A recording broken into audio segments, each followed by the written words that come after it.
The UK is a nation in mourning. Huge crowds of people are gathering at Buckingham Palace to pay their respects to Queen Elizabeth II.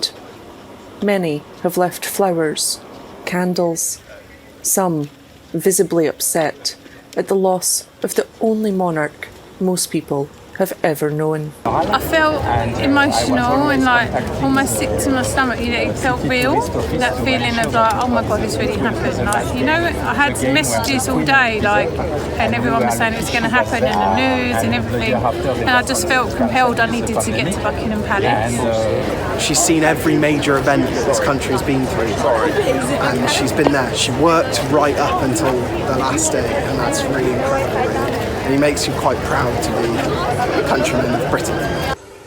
Tributes were paid across the country, with footballers wearing black armbands and holding a minute's silence during Thursday's matches. And around the world too, people reeling from the shock. In Nigeria, which gained independence under her reign, people mourned the Queen's death. So I felt so sad when I heard about her passing, but I also celebrate her life as a symbol of leadership, symbol of peace. And I remember that she gave us our independence and the platter of gold, and that I'm grateful about. And of course, I ask her soul rest in perfect peace.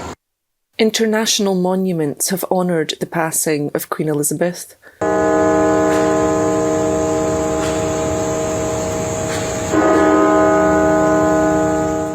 In Washington, D.C., the National Cathedral rung its bells 96 times to mark her death at age 96. Israel lit up Tel Aviv City Hall. Brazil has declared 3 days of national mourning. There was shock in South Korea, where people left flowers at Britain's embassy. And Canada, which she visited 22 times, expressed sorrow and respect for the monarch. She was thoughtful, wise, curious, helpful, funny, and so much more.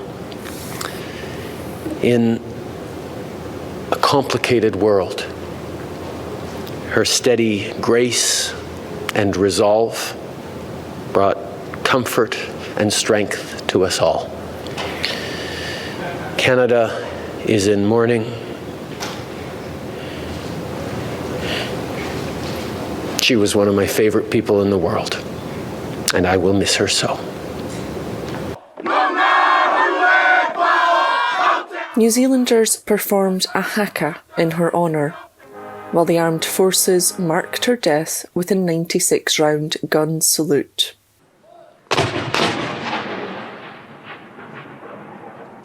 This is a time of deep sadness. Young or old, there is no doubt that a chapter is closing today, and with that, we share our thanks for an incredible woman who we were lucky enough to call our Queen. The Queen died at her Scottish home in Balmoral on Thursday afternoon, with her family by her side. The new King, Charles III, and his consort Camilla are now back in London. The period of mourning will last for 1 week after the funeral, with dates set to be announced. Faith Orr, Arise News, London.